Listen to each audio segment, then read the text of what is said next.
When I was writing down some of my thoughts on Yes PreCure 5's movie, The Miracle Kingdom's Miraculous Adventure, I kept writing, and then I realized I didn't want to write anymore because I wanted to yap instead, because I really enjoyed this film. It has one of my favorite tropes of the protagonist, but they're evil, and I think it's done pretty well here. I had a lot of fun with this movie, and it was kind of wild seeing the Cures, spoilers, kill their doubles, even if they weren't really killing them, just because they were kind of turning them back into crystal. I also really liked Dream's double specifically, getting the chance to turn on the one who made her so she could feel something other than the hate she was born from. The first part of the movie, which is pretty substantial in length, is mostly just the girls having fun. When Nozomi doesn't want to do any of the normal activities her friends suggest for her, Coco gives the idea of going to Princess Land, which of course no one has heard of, because it might as well have not existed before right before this moment. Which is fine, because that gets us moving towards our movie plot, and it was fun. Princess Land is just a lot of running around and goofing off, and it's great for that. They get to dress up in pretty outfits, but go to several attractions like House of Mirrors, like that of a county fair or some sort of similar fair, and generally just enjoy themselves. They get to engage in banter amongst one another, and it's really enjoyable for the viewer because of that. We get to see how they interact when the only thing on their mind is having a fun day off. And this part of the movie brings out the best in them. I can't say I've ever heard of form of tag, where the princess tries to not get caught by the prince and avoids getting a flower crown put on her, but it was a cute scene, and was especially enjoyable as a fan of Rin, and watching her get to use her sportiness to evade capture at every turn. Meanwhile, the other princesses got caught on normal. They even have a brief moment where they kind of go into explaining what's going on in the little game, because Komachi is just kind of sitting down, chilling. Milk is being held by Karen, and Karen is just kind of standing there confused. She's like, I really don't get what's going on here. Why are we running? Why are they putting flower crowns on us? What is happening? Why is Rin so good at this? Because she is putting on the jukes, and yells at some of the princes who are failing to actually capture her because they aren't trying hard enough. They're all exhausted. But by God, she's motivated to get caught and also not get caught. And this coming after some Ojo-sama laughs that they do, Komachi and Karen and Urara, and just hanging out, and then they make fun of Karen for basically already being kind of an Ojo, and it's just fun watching them run around, be goofy together. They did get pretty serious once they settled into the actual plot of the movie, when Coco and Nuts get jumped inside the House of Mirrors, and it made the villains seem actually intimidating before we get the reveal of them just kind of being more mascots. When they're all fumbling around inside the House of Mirrors, we see Coco Nuts off talking to one another like, oh, you can't figure this out? This is easy to figure out. Shut up. And they're talking back and forth, bantering as they are wont to do. And then their reflections talk to them, say something to the effect of, I've got your face, which is a little horrifying. And then they get grabbed and pulled inside the mirror. Said mascots, Migirin and Hitarin, were a bit obnoxious, but that's fine. It's almost to be expected. That's kind of how the mascots do a lot of the time. It's fine. They're goofy, and that's kind of the point of their existence a lot of the time. But they were funny, and I liked their bits, because they were twins, so they got to do bits about, like, pretending to be a soul leaving the body when they die, and that kind of stuff, and it was actually entertaining, surprisingly so. They acted really different when they were disguised as Coco and Nuts, and it comes across with an entirely different tone than the rest of their parts in the movie, because they are confident and they act intimidating. It almost gives the impression that there was a cut of this movie that didn't have the goofy mascot screaming, Something that does get very grating in this movie at the beginning, but settles down a little later. Because these guys are shrill.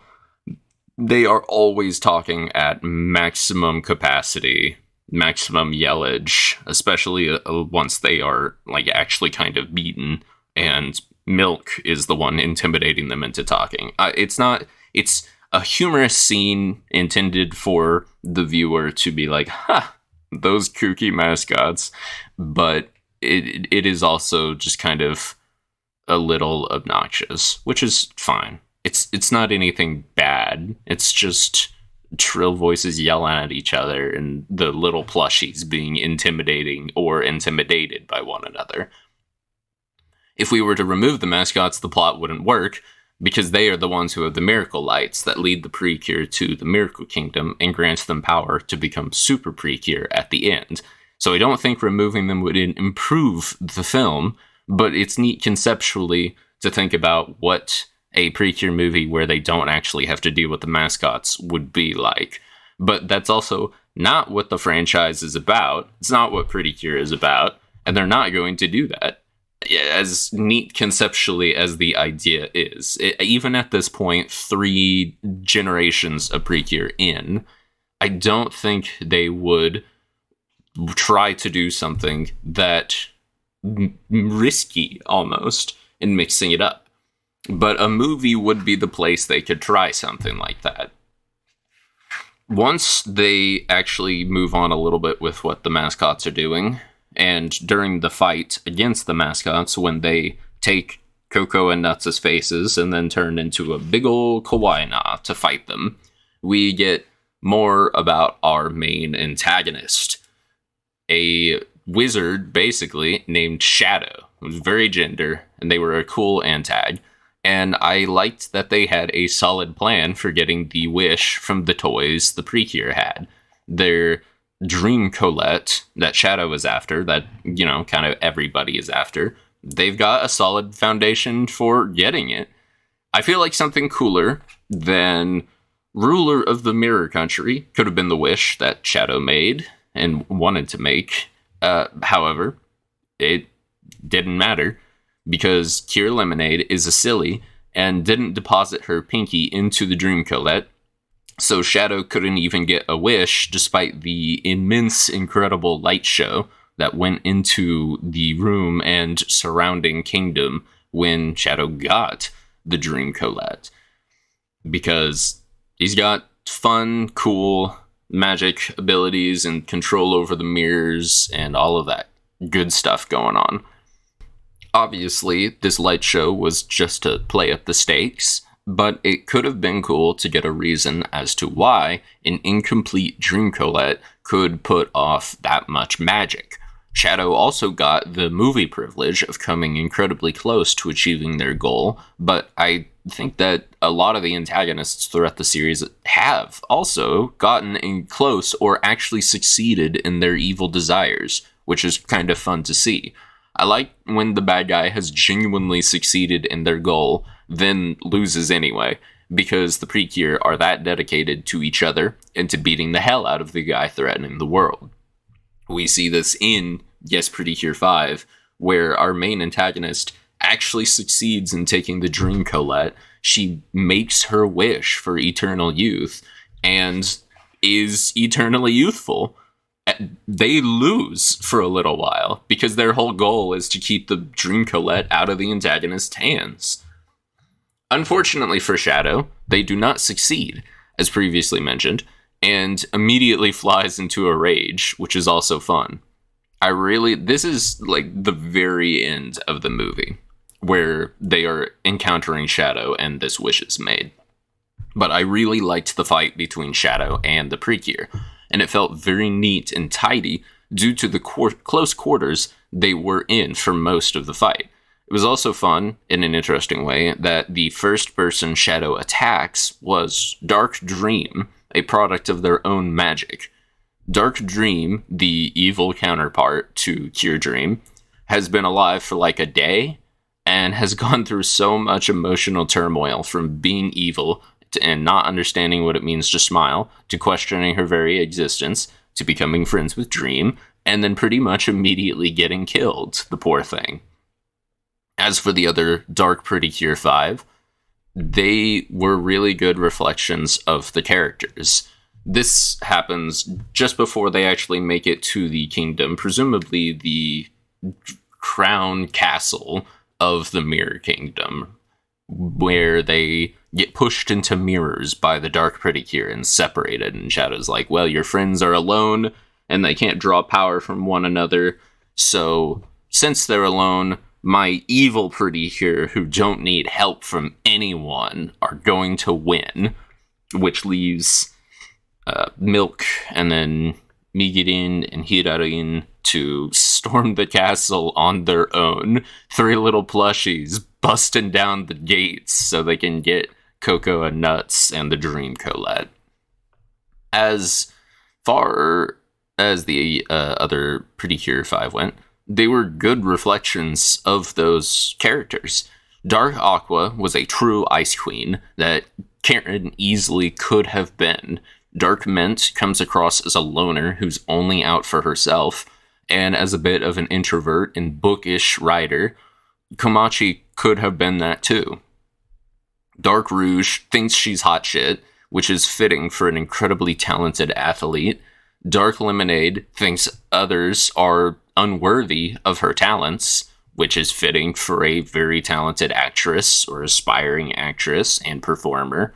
They are more selfish and decided to only be out for themselves.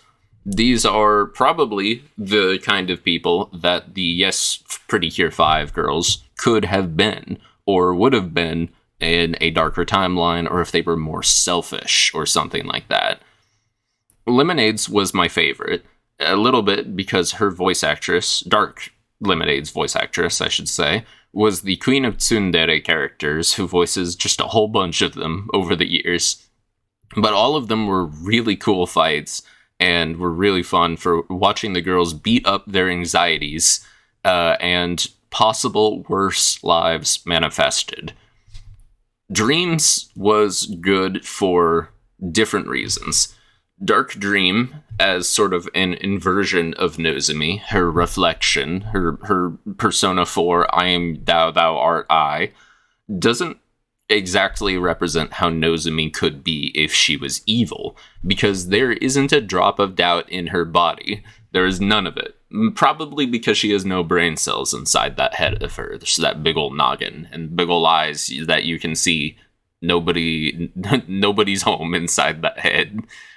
Dark Dream is an anomaly because she is supposed to be evil and not have feelings other than the desire to defeat PreCure imbued into her. But she is utterly outmatched in terms of will and determination, because she, unlike the other Dark PreCure, has no real motivation beyond learning why Nozomi can smile like she does. They start off their encounter with this, where Dark Dream is asking her how she can smile. And that sets hers apart from the others, because she has a vested interest in talking to Nozomi, whereas the others are kind of just there to defeat the PreCure. This fight has one of my all-time favorite moments in possibly the series, where Nozomi, as Cure Dream, absolutely power cliffs Dark Dream by simply backhanding a charged energy blast away as though she were swatting a fly. Dark Dream has put her all into charging this destructive attack in order to defeat Nozomi after she's not talked down to her, but tried to talk with understanding to her this entire second half of their fight. And thrown into a rage, Dark Dream is charging up this orb to attack her. And she's putting everything into it. It is such a dramatic scene. And just with absolute silence, no triumphant music or anything. It is pure BM. Nozomi slides forward gracefully and with just absolute precision, with Goku Ultra Instinct precision, backhands the energy attack. It flies into the background behind her and explodes as Nozomi just continues forward towards Dark Dream. It is incredible. It is so good. And it is nothing to her. Barely any effort is exerted compared to Dark Dream focusing herself as best as she could to charge the attack in the first place. There is no recovering from that. And Nozomi shows Dark Dream that her way is wrong with grace, leading to Dark Dream's change of heart as they become friends, despite that conflicting with the point of Dark Dream's existence. This then comes to where they all break free of their mirrors and make it back to the kingdom so that they can then go save their mascot friends, get the Dream Colette, and beat Shadow. All of the other PreCure, as said earlier, basically have to kill their mirror counterpart. They all beat them into crystals because Shadow has made these from the crystals of the Mirror Kingdom and imbued them with the powers of the PreCure, or rather their reflections, which was really cool. I really liked how they did that and how they showed off the Dark PreCure 5 getting made. So all of the other people beat their reflections and they come out of their mirrors. And then Nozomi comes out with Dark Dream, and everybody's kind of like, oh, damn, we could have just talked to them? That's crazy. But the differences between Nozomi as a person and the rest of her friends as a person probably means the other Dark PreCure wouldn't have been people you can talk down. They were PreCure you have to beat up.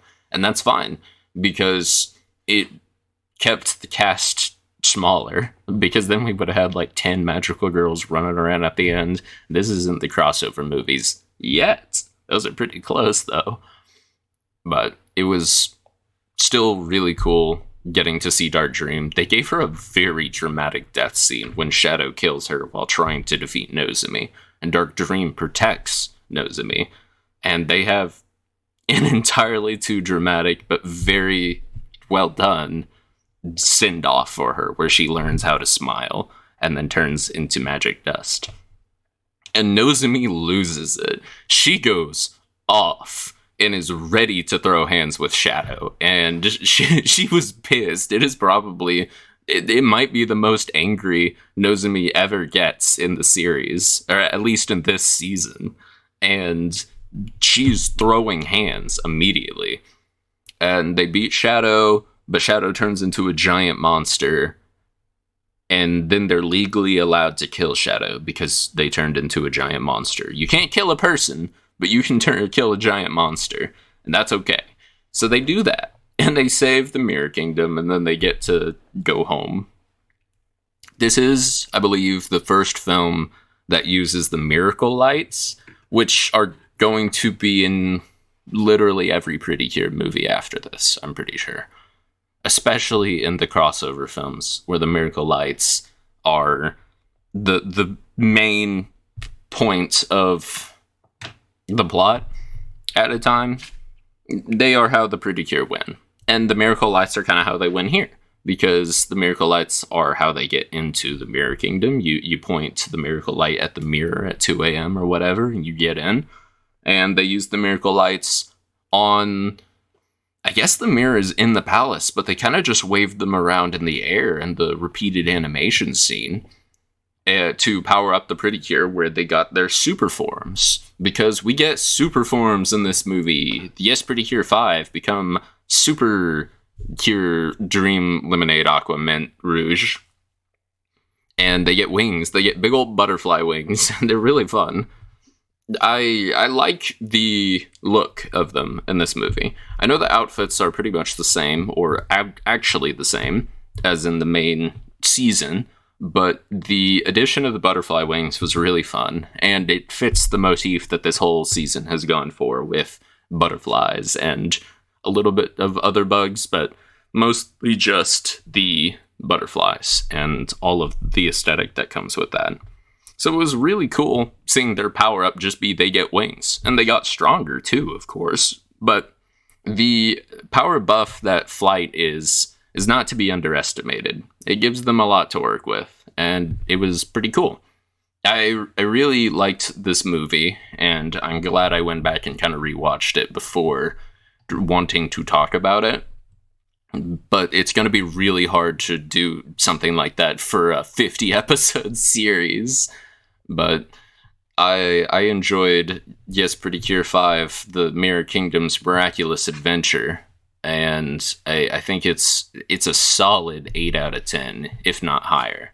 It's hard to say because I've watched a lot of PreCure since initially wanting to write about it versus when I have.